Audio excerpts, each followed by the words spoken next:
In the aftermath of October 7th, the deadliest day in Israel's history, I decided to travel to Israel as I felt that the best way to convey the feelings of Israelis at the time was to visit the country myself and ask them about how they felt at the time of the attack and during the war. The evening of October 6th, thousands of young people gather at an outdoor music festival to celebrate music, unity and freedom.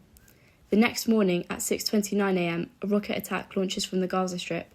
30 minutes later, Hamas terrorists breach the Gaza-Israel border and advance towards the site, murdering hundreds of young innocent people. Through to the early afternoon, Hamas continue their assault, targeting attendees attempting to flee, either packed into cars or running by foot. By midday, over 360 innocent festival goers were killed, with dozens taken hostage. It would be an understatement for me to say that this singular day was the most tragic 24 hours in my life as a Jewish person. I recall coming across malicious and hate-riddled comments under horrific videos of young Israelis kidnapped and paraded through the streets of Gaza whilst pedestrians cheered. This not only reminded me of the hateful rhetoric against Jews that has continued throughout history, but, more importantly, the resilience of the Jewish people. Through every tragedy, we endure. Привет, как вам зовут? Меня зовут Семен Алексеевич. Какое были ваши впечатления от 7 октября? Ужасное впечатление. Много молодых людей погибло, пожилых, беременные женщины, мальчики, девочки. Очень много людей убили. И таким способом страшным. Да, я согласна. А на день что вы делали? Когда услышали это, все были в трауре, все переживали. Окей. Спасибо, что вы пришли сегодня и рассказывали ваши впечатления. Hi, what's your name?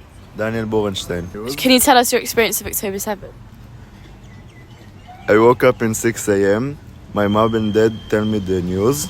It was very scary, everyone was worried. Did you have any family or friends who were directly affected? Yeah, my grandparents live in Sderot. My grandpa was in his morning run. And then the terrorists come to his city. Then he ran home. Thank you so much for telling us your story. You're welcome. Hi, what's your name? My name is Alina. Can you tell us your experience of October 7th, please?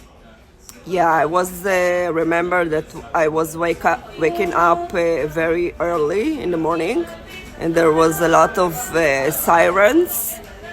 And I had two friends that had been in the Nova party. Thank God they're okay, but their experience and what I heard, there was so much drama. Can you share with us what your friends experienced and how they made it out? Yeah, they when they started the sirens, they started running. They made through to their car and pick some more people and get through them. Okay. Thank you so much for sharing. שלום, מה השם שלך? ליה כהן. מה הייתה החוויה שלך מה-7 באוקטובר? קמתי בבוקר בגלל כל האזעקות, דאגתי לכולם, לסבתא שלי, לכל החברות שלי ולהורים שלי, ודאגתי לכל האנשים שהיו בנובה. תודה רבה. Seeing Bring Them Home posters and banners on nearly every billboard, skyscraper and balcony was a deeply emotional and overwhelming experience. On one hand, it brought me a sort of closure to see such advocacy for the hostages still living in torment, something I don't ever see to such extent in London. However, it also served as a reminder to me, someone living in freedom, that I couldn't begin to imagine the suffering, torture and misery that so many innocent hostages live through each day. They reminded me of my privilege, reminded me that there are still so many people being punished for simply living. They just want to be brought back home.